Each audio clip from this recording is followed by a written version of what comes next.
الحمد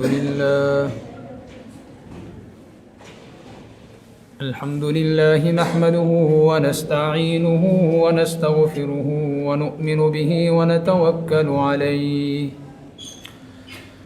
ونعوذ بالله من شرور أنفسنا ومن سيئات أعمالنا من يهده الله فلا مضل له ومن يضلله فلا هادي له ونشهد أن لا إله إلا الله وحده لا شريك له ونشهد أن سيدنا وسندنا وحبيبنا وشفيعنا ومولانا محمدا عبده ورسوله أما بعد فأعوذ بالله من الشيطان الرجيم بسم الله الرحمن الرحيم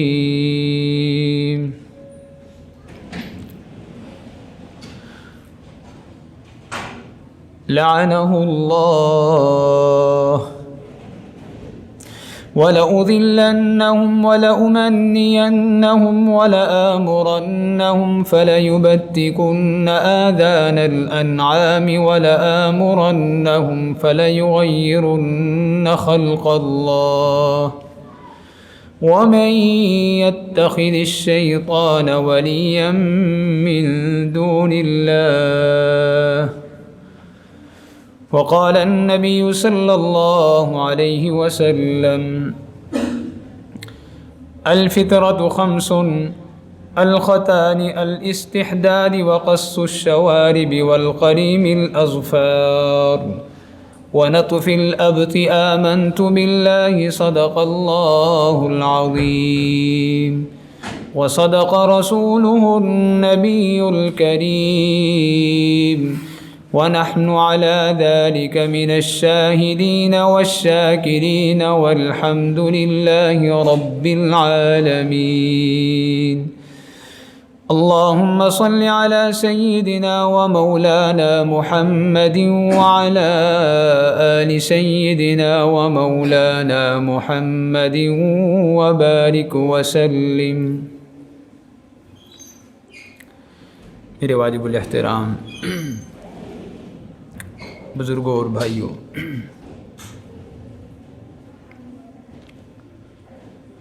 اللہ تبارک و تعالی نے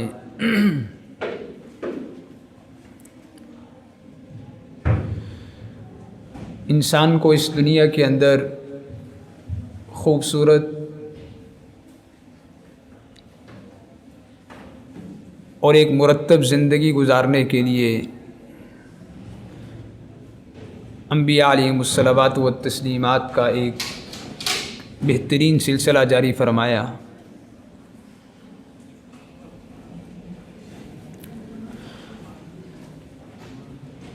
اس سلسلے کی آخری لڑی امام الانبیاء سید الانبیاء محمد مصطفیٰ صلی اللہ علیہ وسلم تھے.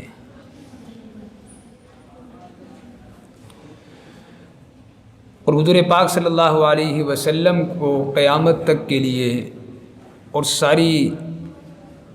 دنیا کی انسانیت کے لیے نبی بنا کر بھیجا گیا. تو آپ صلی اللہ علیہ وسلم کی تعلیمات وہ تعلیمات تھیں کہ جس میں انسان کا پیدائش سے لے کر موت تک، صبح صادق سے لے کر رات کی تاریکی تک کوئی گوشہ، کوئی لمحہ ایسا نہیں کہ جس کے بارے میں ہدایات اور تعلیمات حضور پاک صلی اللہ علیہ وسلم سے ثابت نہ ہوں.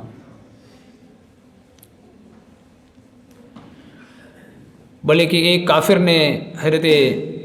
سلیمان فارسی رضی اللہ تعالیٰ عنہ سے عرض کیا کہ یہ کیسا نبی ہے تمہارا جو تمہیں استنجے کا طریقہ بھی بتلاتا ہے. آپ نے فرمایا ہمیں اس پہ فخر ہے کہ وہ ہمیں استنجے کا طریقہ بھی بتایا ہے، انہوں نے ہمیں دین کے مطابق ہمیں پاک ہونے کا طریقہ بھی بتایا ہے، ہمیں اس پہ فخر ہے.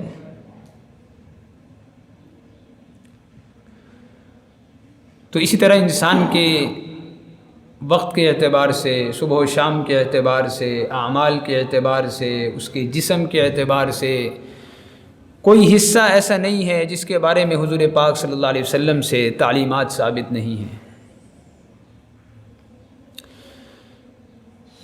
انسانی زندگی کا خواہ مرد ہوں یا عورت، ایک بہت بڑا اس کے جسم کا حصہ بالوں سے متعلق ہے، جس کے بارے میں حضور پاک صلی اللہ علیہ وسلم نے بڑی تفصیل کے ساتھ ارشادات بھی فرمائے ہیں، ہدایات بھی دی ہیں، تعلیمات بھی ارشاد فرمائی ہیں۔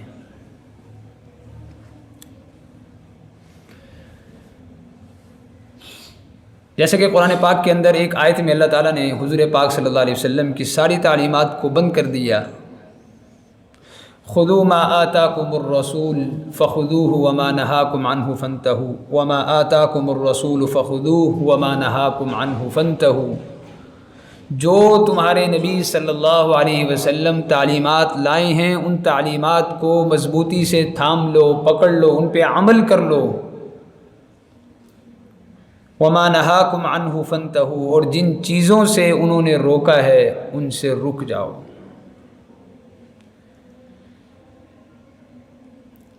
اور پھر اللہ تبارک و تعالیٰ نے حضرات انبیاء علیہ الصلوات و تسلیمات کی تربیت خود اللہ تعالیٰ کی ذات فرماتی ہے۔ یعنی سائنس تو آج کی پیداوار ہے، آج کی دنیا میں آ کے وہ تحقیقات کر کے اسلام کے تعلیمات کے بارے میں مختلف نتائج ثابت کر رہی ہے، جبکہ حضور پاک صلی اللہ علیہ وسلم نے ایک ایک ہدایت اور ایک ایک تعلیم خالص اللہ کا حکم سمجھ کر امت کے حوالے فرمائی کہ وضو کا طریقہ یہ ہے، نماز کا طریقہ یہ ہے، جسم کی صفائی کا طریقہ یہ ہے،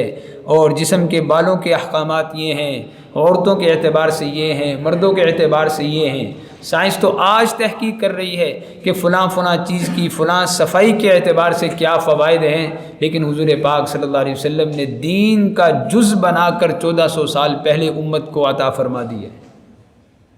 دین کا حصہ بنا دیا ہے۔ اب انسانی جسم کے بالوں کے ساتھ ایک خاص اس کا تعلق ہے، خواہ مرد ہے یا عورت۔ اللہ تبارک و تعالیٰ نے انسانی جسم کے حسن میں اس چیز کو رکھا ہے۔ اب جیسے ایک آدمی فطری طور پر گنجا ہو، بغیر بالوں کے ہو، تو ایک برا سا لگتا ہے، اور اس کے مقابلے میں دوسرا شخص جس کے سر پہ بال ہوں وہ اس کے مقابلے میں خوبصورت لگ رہا ہوتا ہے۔ تو یہ اللہ تبارک و تعالیٰ نے انسان کی خوبصورتی اور حسن اس انداز سے بنایا ہے کہ جو چیز اللہ نے انسان کی رکھی ہے، اس لیے فرمایا لقد خلقنا الانسان فی احسن تقویم، پوری کائنات میں ہم نے سب سے حسین اور خوبصورت ہم نے انسان کو پیدا کیا ہے۔ اور آپ تھوڑی سی باریکی میں جائیں گے تو جو اللہ تبارک و تعالیٰ نے انسانی وجود کو جو نقشہ عطا کیا ہے، اس نقشے کے اندر ایک انچ بھی کہیں کسی کی کمی بیشی ہوگی تو وہ دیکھنے والے کو عیب لگے گا۔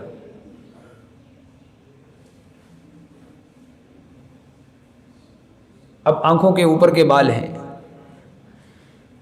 ابھی اللہ تبارک و تعالیٰ نے ایک انسانی نقشے میں بنائے ہیں، لیکن اگر ان بالوں کو انسان صاف کر دے تو کتنا برا لگے گا، کتنا عجیب سا لگے گا کہ یہ اس کی شکل کو کیا ہو گیا۔ تو اللہ تبارک و تعالیٰ نے ان بالوں کو یوم اول سے بنایا ہے، انسان کی فطرت میں داخل کیا ہے، انسان خوبصورت لگ رہا ہے اسے دیکھ کر۔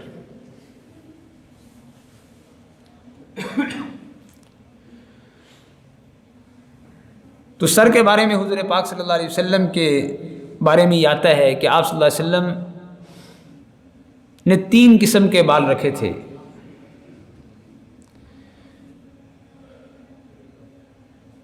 ایک کا نام تھا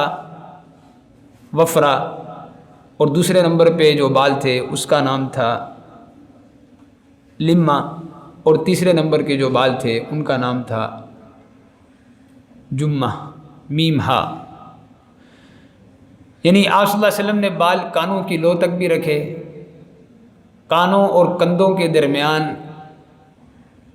جس کو لمہ کہتے ہیں یہاں تک بھی رکھے،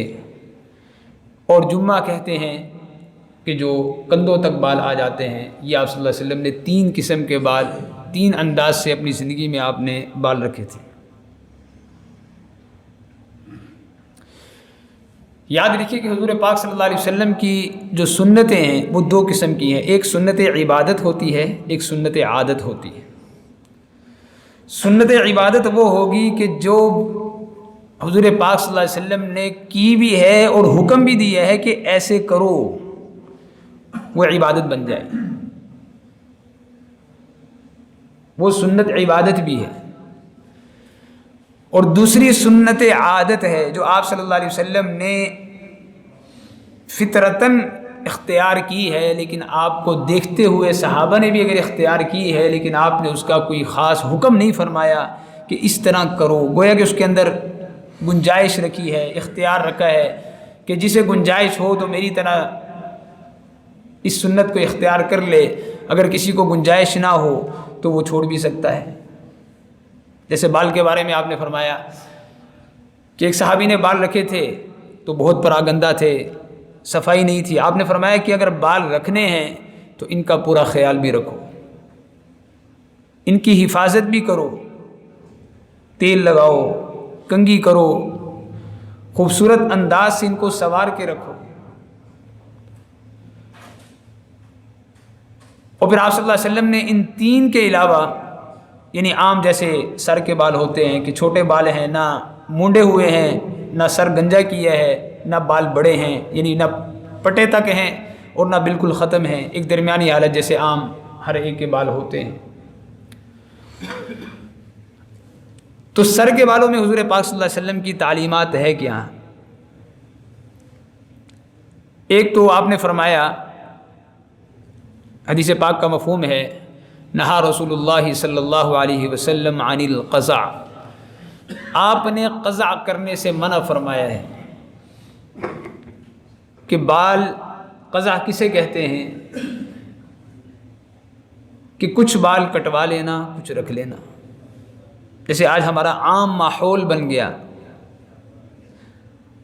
اور یعنی جو حجام ہے، نائی ہے، بال کاٹنے والا، ان کی پوری ہاتھ جو ہے اس پہ ٹکا ہوا ہے کہ کوئی بھی بال کاٹنے کے لیے جائے گا کہ یار بال تھوڑے سے چھوٹے کر دو، تو وہ بال کاٹنے کے بعد آدھے سر کے بال برابر کر دے گا، پچھلے سر کے بال جو ہے وہ چھوٹے کر دے گا۔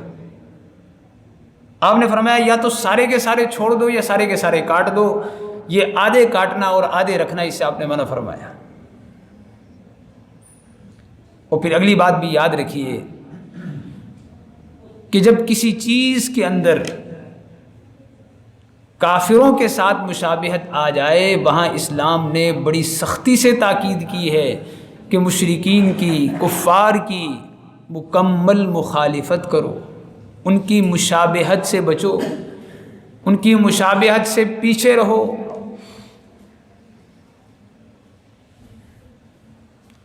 اب ہمارے ہاں عام متعارف ہے کہ انگریزی بال بنانا، تو اس کا مطلب کیا ہوا کہ وہ انگریزوں کی طرف سے ایک فیشن چل پڑا اور مسلمان بھی دیکھا دیکھی اس کے اوپر چل پڑے کہ بھی بال کٹوائے، آدھے بال کے سر باقی ہیں، آدھے سر کے بال کاٹ دیے، آدھے سر پہ بال باقی ہیں۔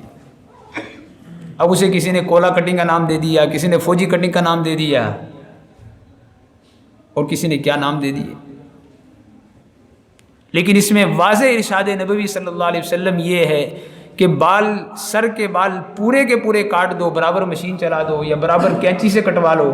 یا پورے کے پورے بال باقی رکھو برابر، نہ چھوٹے ہو نہ بڑے ہو۔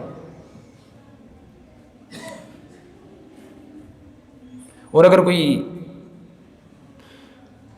مہینے 2 4 6 بعد، سال میں 1 مرتبہ 2 مرتبہ اگر اس طرح استعمال کر لیتا ہے تو اس میں بھی کوئی حرج نہیں ہے۔ سیدنا علی رضی اللہ عنہ کے بارے میں آتا ہے کہ آپ تقریباً اکثر اس طرح ہی سر پہ پھیر کے رکھتے تھے، بہت کم بال رکھتے تھے۔ اس کی ایک وجہ آپ یہ بیان فرماتے تھے کہ آپ صلی اللہ علیہ وسلم نے فرمایا کہ جس آدمی پر غسل واجب ہو جائے تو اگر اس کا ایک بال بھی خشک رہ جائے تو اس کا غسل نہیں ہوگا، بلکہ حدیث پاک میں فرمایا لِكُلِّ تحت شعرۃ جنابۃ، کہ ہر بال کے نیچے جنابت ہے، یعنی جب آدمی ناپاک ہو جاتا ہے تو ہر بال کے نیچے جنابت ہوتی ہے۔ تو اس احتیاط کے پیش نظر میں ہر وقت اپنے سر کو مونڈ کر رکھتا ہوں تاکہ جو ہے اس چیز سے میں بے فکر رہوں۔ تو اگر کوئی آدمی اپنے سر کو مونڈنا چاہے تو اس کی بھی گنجائش ہے، لیکن اس وقت بچنے کی بات یہ ہے جو ہمارے ہاں بچوں میں یہ چیز پائی جاتی ہے کہ کٹنگ کروا دی، فوجی کٹنگ کروا دی، کولا کٹنگ کروا دی، ان چیزوں سے بچپن میں ہی بچے کو منع کیا جائے، بھئی سارے بال کاٹ دو، چھوٹے کر دو، یا سارے بال صرف سیدھے کر دو کہ بھی کانوں کے اوپر سے سیدھے کر لیے، پیچھے سے سیدھے کر لیے اور باقی پورے سر کے بال برابر چھوڑ دیے۔ اور عورت کے بارے میں یہ ہے کہ عورت کو سر کے بال کاٹنا منع کیا گیا ہے کہ بھی عورت مرد کی طرح بال نہیں رکھ سکتی۔ عوام فیشن ہو گیا کہ بھئی یہ کندھے تک یا کندھے سے تھوڑا سا نیچے، اس سے نیچے بال کاٹ دیے۔ عورت کے حسن کو اللہ نے بالوں کے اندر بند کیا ہے، اسے بال کاٹنے میں منع کیا گیا ہے کہ وہ اپنے بالوں کو کاٹنے سے رک جائے۔ اس لیے آپ نے دیکھا ہوگا کہ بھئی احرام میں عمرہ کرنے کے بعد عورت کے لیے صرف ایک انگلی کے پورے کے برابر بال کاٹنے کا حکم ہے، اور بار بار عمرہ کرنا بھی منع ہے ان کے لیے، اس وجہ سے کہ اگر ایک عورت 3 سے 4 مرتبہ عمرے کرے گی کتنے سارے بال اس کے کٹ جائیں گے۔ فرمایا کہ وہ زیادہ عمرے نہ کرے، بال تو کاٹنے پڑیں گے عمرہ کرنے کے بعد، احرام کی نیت کر لی ہے تو اس کو حلال ہونے کے لیے کچھ بال تو کاٹنے پڑیں گے، وہ طواف کر لے، لیکن کثرت عمرے کی وجہ سے بال کاٹنے کی طرف نہ جائے زیادہ۔ تو عورتوں کے لیے بھی آپ صلی اللہ علیہ وسلم نے حکم دیا۔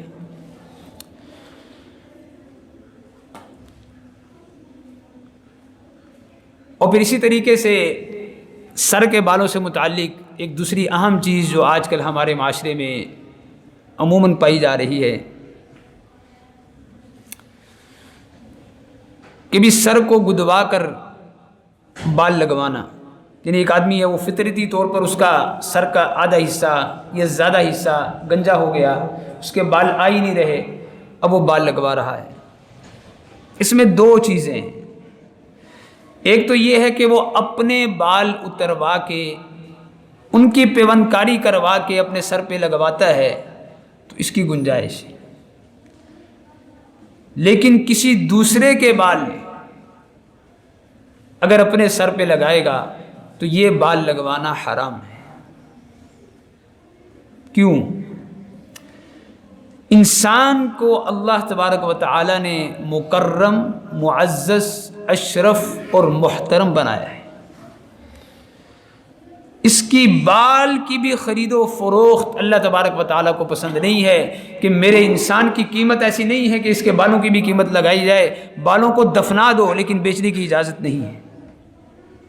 دفنا دو لیکن بیچنے کی اجازت نہیں ہے۔ اور جو بیچ رہے ہیں اس وقت عام، او جی بال بیچ دو، بال بیچ دو، اس بال بیچنے والے کی کمائی بھی حرام ہے، بال خریدنے والے کی کمائی بھی حرام ہے،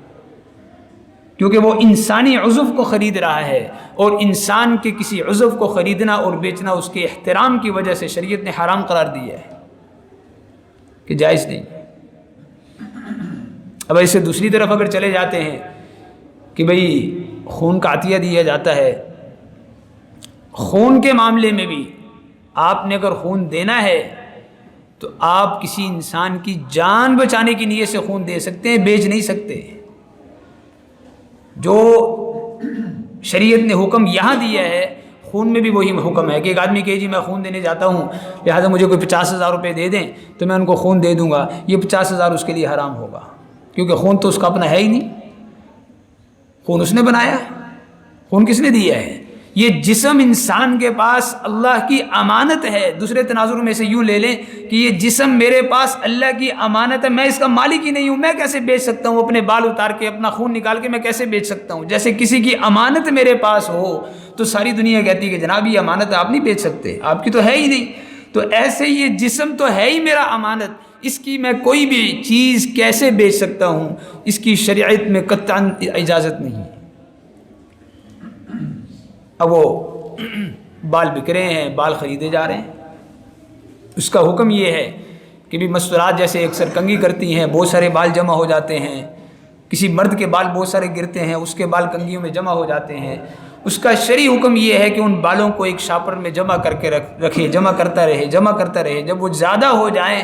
تو ان کو کسی جگہ جا کر گڑھا کھود کر مٹی کے اندر دفنا دیا جائے۔ یعنی پھینکنا بھی منع کیا گیا ہے کہ یوں ہی آدمی کوڑے کی جگہ پہ پھینک دے، انسانی احترام کی بنیاد پہ ان بالوں کو پھینکنا بھی منع کیا گیا ہے، ان کو احترام کا درجہ دے کہ ان کو کسی جگہ کھود کر وہاں دفنا کے اوپر سے بند کر دے، لیکن بیچنے کی اجازت نہیں ہے۔ اگر آدمی کہے جی میں نے تو وہ تو بندہ آ گیا خریدنے کے لیے تو میں نے اسے بیچ دیے، تو اب یہ جو پیسے آپ کے پاس آ رہے ہیں اس کا استعمال کرنا بھی حرام ہے، آپ نے بال بیچے کیوں؟ تو یہ تعلیمات نبوی ہیں انسانی سر کے بالوں کے اعتبار سے۔ اور پھر اسی طریقے سے انسان بوڑھا ہو جاتا ہے، بڑھاپا آ جاتا ہے، اب یا کسی کے بال بیماری کی وجہ سے سفید ہو جاتے ہیں، ہے تو جوان آدمی، جیسے آج کل تو عام ہو رہا ہے، نوجوان ہوتے ہیں جوانی کے نشے میں ہوتے ہیں، جوش ہوتا ہے ہوش ہوتا نہیں، اب وہ دیکھا دیکھی بس جو دیکھا جی فیشن چل پڑا جی، وہ جل لگا لی سر پہ اور جی اپنے بال کسی کو یوں کھڑا کر دیا، کسی کو یوں کھڑا کر دیا، اور جب وہ 2-4 مہینے الٹا کام کیا اس کے بعد وہ بال سفید ہو گئے۔ یاد رکھیے کہ اللہ تبارک و تعالیٰ نے انسانی جسم کو ایک طاقت اور ایک صلاحیت دی ہے جو ایک لمبے عرصے تک چلتی ہے، لیکن جب انسان اس کے ساتھ چھیڑ چھاڑ کرتا ہے تو اس کے اندر سے پھر وہ اپنی طاقت نکل جاتی ہے۔ یعنی اللہ نے بال دیے ہیں، آپ اسے تیل لگائیں، فطرتی طریقہ ہے، آپ اس کی حفاظت کریں، آپ اس کی صفائی رکھیں، آپ کے عرصہ دراز تک آپ کے بال سیاہ رہیں گے۔ لیکن آپ اب اس میں جل لگا کے اپنے شوق پورے کریں گے تو وہ جو اس کی فطرتی طاقت ہے وہ ختم ہو جائے گی، پھر وہ جلد از جلد دوسرے جسے کہتے ہیں کہ سفیدی کی طرف وہ چلا جائے گا۔ اور بسا اوقات بعضوں کا بیماری کی وجہ سے ہو جاتا ہے، خاندانی بعضوں کا مسئلہ ہوتا ہے کہ بھی بچہ بھی 30 سال کا ہے، 25 سال کا ہے، اس کے بال سفید ہونے شروع ہو جاتے ہیں۔ تو سفید بالوں کے لیے آپ صلی اللہ علیہ وسلم نے حکم فرمایا ہے کہ سیاہ کے علاوہ ہر قسم کے رنگ سے اس کو رنگا جا سکتا ہے۔ اور آج کل تو جدید کریمیں ہیں اور سینکڑوں قسم کی چیزیں مارکیٹ میں آ گئی ہیں کہ جن سے سفید بالوں کو دوسرا رنگ دیا جا سکتا ہے۔ تو سیاہ کے علاوہ بہت سارے رنگ ایسے پائے جا رہے ہیں کہ آدمی ان کو استعمال کرے وہ دیکھنے میں سیاہ لگتا ہے، جیسے براؤن، تیز براؤن ہے، اب وہ کلر سیاہ ہی لگتا ہے دیکھنے میں تو استعمال کر سکتے ہیں، لیکن خالص بلیک کلر جو بالکل ہی کالا ہے وہ لگانا منع ہے، اس کے استعمال کی اجازت نہیں، چاہے وہ جوان ہے چاہے وہ بوڑھا ہے۔ اس کے علاوہ جتنے کلر ہیں ان کو وہ اپنے سفیدی کو چھپانے کے لیے، کبھی ابھی تو میں جوان ہوں، ابھی تو میری شادی ہونی ہے، یا ابھی میری شادی ہوئی ہے اور میرے بال سفید ہونے شروع ہو گئے، تو وہ دوسرا کوئی بھی کلر استعمال کر سکتا ہے۔ اس کے بعد انسان کی آبرو ہیں جو اس کی آنکھوں کے اوپر اللہ تبارک و تعالیٰ نے بنائی ہیں، ان بالوں کو نوچنے کی بالکل اجازت نہیں دی گئی۔ آپ صلی اللہ علیہ وسلم نے فرمایا کہ لعنت ہے ان عورتوں پر جو ان بالوں کو نوچتی ہیں، جو ان بالوں کو نوچتی ہیں۔ اگر کوئی بوڑھا آدمی ہے، بوڑھی عورت ہے، اس کے یہ بال اتنے بڑے ہو گئے کہ وہ برے لگ رہے ہیں، یا اس کی آنکھوں کے آگے اتنے آ گئے کہ اسے دیکھنے میں مسئلہ ہو رہا ہے، تو اس کو بقدر ضرورت کاٹنے کا اور اتنے بالوں کو صاف کرنے کی اجازت دی گئی ہے کہ تاکہ اس کی آنکھیں صحیح کھل سکیں اور اس کا یہ برا پن جو ہے یہ برا نہ لگے، اتنی اجازت ہے۔ اس کے علاوہ ان بالوں کو، جیسے آج کل نوجوان وہ جی اتنی سی باریک سی پٹی بنا دی، یہ اوپر سے بھی کاٹ دو، نیچے سے بھی کاٹ دو، باریک سا نکال دو، اور مستورات میں تو یہ عام بیوٹی پارلر میں تو یوں سمجھا ہوا ہے جیسے پتہ نہیں حلال کی کمائی ایک نمبر، یہ وہ سب کمائی حرام ہے۔ جو چیز حرام ہو اس کے اوپر جو محنت کی جائے وہ بھی حرام ہوتی ہے۔ اب ایک آدمی کہ جی کتے کا گوشت ہے جی، کیوں جی میں حلال کیتا ہے جی، تو تیرے ذبح کرنے سے حلال تھوڑی ہو جائے گا۔ تو ایک چیز شریعت نے جب غلط قرار دے دی ہے، اس کے اوپر کی جانے والی کمائی بھی غلط ہوتی ہے۔ یہ قانون اور اصول اور ضابطہ ہے شریعت کا، یہ اصول اور ضابطہ اور قانون اور قاعدہ کلیہ ہے پوری شریعت اسلامیہ کا، کہ جس چیز کو اسلام نے، قرآن نے، حدیث نے ناجائز اور حرام قرار دے دیا ہے، اسی کام کو کر کے اجرت لینا وہ بھی حرام ہے۔ جیسے شراب حرام ہے تو کیا فرمایا؟ شراب بیچنے والا، اٹھانے والا، لانے والا، پلانے والا، ترتیب کرنے والا، سب کے سب کی کمائی حرام۔ کیوں؟ کہ ان کی محنت کا تعلق اس چیز کے ساتھ ہے جس کو قرآن نے بنیادی طور پر حرام قرار دے دیا ہے۔